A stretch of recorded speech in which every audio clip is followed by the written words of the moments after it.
Pichu here, bringing you highlights from the first round of the playoffs here in the Pokemon NASCAR Cup Series. This will cover the first round races in Richmond, Chicagoland, and Talladega. The reason I'm doing it like this is because I wanted you guys to have some races here this month. I've been pretty busy with other stuff lately, and that's why I haven't been able to post new Pokemon Cup races as of late. But now you're getting a highlights of the three first round playoff races here in the playoffs for the Pokemon NASCAR Cup Series. I will do this for all rounds until the championship race at Joltis. That will be the full unedited race at the very end to determine who will be our Season 29 champion. But I'm going to give you guys all of the first round races here in this one video and showing you highlights, the best of the best from all three of those races. And to see who advances over to the round of 12. 5 drivers will be eliminated in round 1. And without further ado, let's begin with our first playoff race at Richmond. And it got off to a rocky start as Paul Barber took out Jake Jefferson just before the green flag. I think Barber was trying to get onto pit road. He was trying to get into pit road, and then he took out the 48 because apparently he was in his way or something like that. But anyway, Kev Shear was on the pole today, but Philip Goldberg took the lead away in the very first lap of the race. And Goldberg trying to keep that lead away from the 34, and he does. And whoa, they're getting too tight. Here comes Harnett. Oh no, Harnett goes upside down. And one of the playoff contenders, just like that, is out of contention for this race. You notice that they're not using stages for these playoff races. We're using just one stage and one long race for each of them because they were taking up a little too much time, and I wanted to give you guys races as soon as possible so I can start off season 30 already, next season already. But anyway, there you saw Johnny Gardner take the lead, and then Luke Walker gets taken out, and Leia Walker hits him. And there's Leia's damage. And Pichu hits the 49. And I think this is the first time that all three of my drivers were involved in the same wreck without involving anybody else. So that's pretty interesting. But, well, there are my own drivers, but I'm not even going to say more.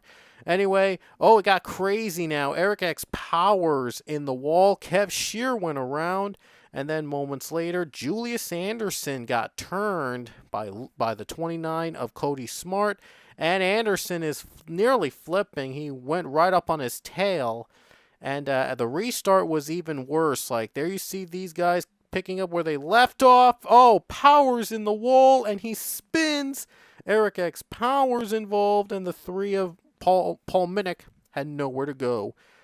Next restart, Kev Shear led, but Gage Victini and Alex Hawkins went 3 wide, and they passed the 34. Hawkins leading. Here comes the 41 John Gilbert. Gilbert goes down low, trying to take that lead away. You'll notice that most of the playoff drivers didn't do so well here at Richmond, off to a bad start. And that's how the playoffs got rocking here for season 29. But Gage Victini is going to take that lead away from the 41 of Gilbert. Victini came in to replace Pedro Delgado, and he's done a good job. He's looking to win in the number 15. It would be the second time a driver in that car won here in season 29. But a caution came out for Johnny Gardner and Kev Shearer. Both collided in turn 2, and they took themselves out of contention to win this race. And then Jagger Vincent forced up into the wall. And moments later, Kelly Crosby went upside down. Well, not upside down, but on her side. Huge crash near the start-finish line. And that would force overtime here at Richmond. 2 laps to determine who would win the race. Gage Victini was out in front when the last caution came out, so he gets to be in front here in the overtime period here at Richmond. And the green flag waves with 2 laps to go. Victini will try to hold off these big titans in the back, but here comes Goldberg, here comes Zach Fitzwater going low, and Goldberg takes that lead away from Victini. Didn't even get to the white flag yet. and the 78 takes the lead. White flag is in the air. Victini losing it. Hawkins getting by the 15. There's the white flag. Battle for second. Hargel Alonso passing by Zach Fitzwater, but Philip Goldberg is away. He'll come off the final turn, and the 78 of Philip Goldberg is going to take the checkers here in the first playoff race at Richmond. And it's the first time, by the way, that two Furniture Row cars have won at least one race in the same season. Here are the final results from overtime from the 24 cars that were left, and the final results from before overtime. I took out all the lapped cars and the cars that went out of the race in the overtime period, and that's why you don't see them in that final two-lap dash. But I just wanted to show you where the rest of the field finished. Anyway, it's on to Chicagoland for the next race. Our next playoff race takes place in Chicagoland, and already it's starting off crazy. A big crash in the middle of the pack. Caution came out, and Tyson Aquino was ruled the leader when the caution flag flew. And there's the pileup from the helicopter view. A lot of cars piled up. A huge mess. Moments later, the restart wasn't so great for Mason Powers. He got taken out near the start-finish line. It was pretty crowded up there, and Powers spins out, and he is out of contention here. He's also one of the playoff drivers here this season. And after that, Leah Walker would take the lead away from Tyson Aquino down the bottom. Leah Walker has a win at Chicagoland, so she does have experience at this track, and she takes it away. Leah Walker already does have a win, but she was ruled ineligible for the playoffs because, of course, she's one of my own drivers, but she's looking to play spoiler here for the playoff drivers needing a win to advance to the next round at least. To at least hope to advance the next round. Kev Shear, a little scare there as he went down the apron. I think Fitzwater was the one that forced him down below the yellow line, but he's okay. He's picked up his speed. He saves it. Ooh, 4 wide, and now Aquino goes around. Tyson Aquino spinning, and the caution's out. Aquino's chance to win this race went up in smoke. He got in the wrong place, the wrong time, and he got taken out. Here's another view of the wreck. Aquino was forced up high. They were going 4 wide, not enough room, and Aquino got squeezed out.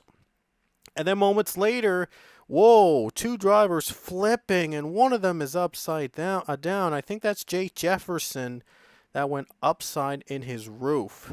Leah Walker would lead, but with 2 laps to go, she took a bad line, and she gets way up into the wall, and that's going to allow Alonso to close in on the 72. Hargel Alonso was the runner-up at Richmond, and he's looking to win here for the first time this season. It's been a long time since Alonso last won a race, but here he comes. Alonso going to go for the race lead over Leah Walker. Jagger Vincent has caught up as well in 3rd place, and guess who? Philip Goldberg is 4th. The winner at Richmond last race is in the top 5 again, and he's hoping to contend for another victory. But the white flag would wave for the 43. Jagger Vincent nearly got loose there by Philip Goldberg, trying desperately to get a good run off turn 1, but he just couldn't get there, and Hargel Alonso pulls away. Vincent has one more chance down turn 3 and 4, and he's not going to get to the 43, and Hargel Alonso will come off the final turn. He will win here at Chicagoland, the 2nd playoff race in season 29. Alonso gets the win. It's been a long time since the 43 and himself went to victory lane, but both are together again in victory here at Chicagoland. And here are your final results from Chicagoland. Hargel Alonso takes the win. Leah Walker, she had this win in the bag, but then she hit the wall with 2 to go and lost that chance of victory. And the rest of the field is on the left of your screen. That set up a very important elimination race at Talladega. Eric Martinez got off to a bad start at Talladega as he went down below pit road under speed before the green flag waved. The green flag would come out at Talladega, and already we had our first big crash. The big one has struck already. Gabot in the wall takes out Kev Shearer, and Leah Walker was taken out too. You saw Leah went down the apron and caused all this mess, and everybody Everybody has some kind of damage from that big crash in the very first lap. Something we were trying to avoid here at Talladega, but well, the inevitable is going to happen at tracks like these. And here's a couple more looks from the big one. There's Shearer going multiple barrel rolls and Fernandad Gabot going upside down below the apron. Half the field was taken out. It was a mess. But it wasn't the only wreck that happened at Talladega. Argel Alonso was taken out by Alex Hawkins. Both of them spun in the middle of the race, and they're taken out of the win as well. There you see Cody Smart collecting the race lead over Luke Walker. Walker trying to go up high to find a run, and he can't. And well, Smart's on pit road, and Walker takes the lead. Cody Smart had to come to pit road as the leader, and it ended his chance of a win here today.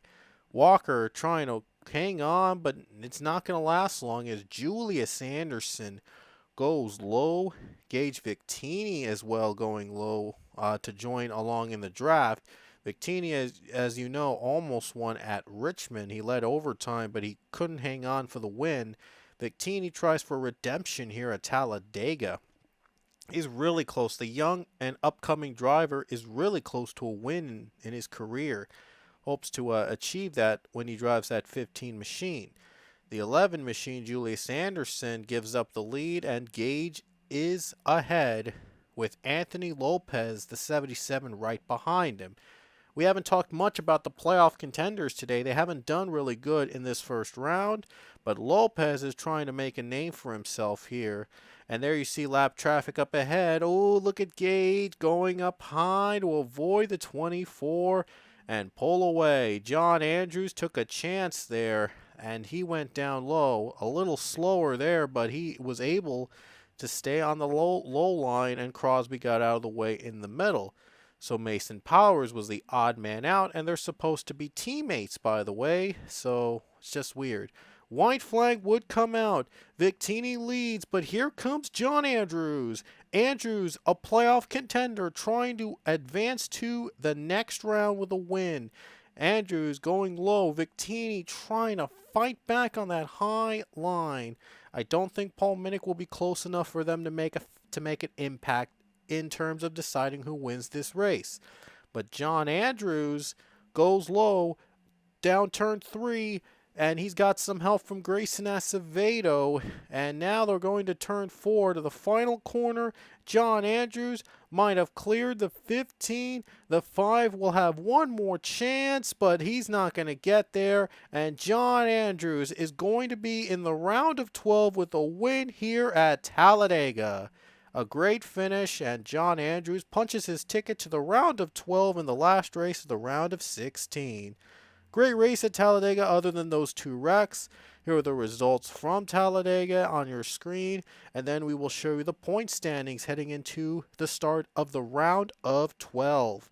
There you see almost more than half the field was out of the race, and it was a messy race. And now let's take you over to the points to see who advances to the next round. Alrighty guys, here are the final points from the round of 16. There you see the drivers advancing, and there you see the drivers eliminated. Sale, Curtis, Madison, Richardson, and Aquino have been eliminated from the round of 16. And there you see the ones on the top of your screen advancing to the round of 12. I'm not going to go through every name, but we do know that the points will carry over to the next round, so they will have 1,000 points. All 12 of those competitors will just add 1,000 points to them, and they will continue into the playoffs as round of 12 contestants. So we will see you in our next video, which will have round 2 highlights of the playoffs from the 3 races in that round. It's going to be very exciting. You'll want to stick around and see who wins the champion. One more thing to note, Powers and Harnett were even in points, but Powers had the better finish in the round than Harnett did.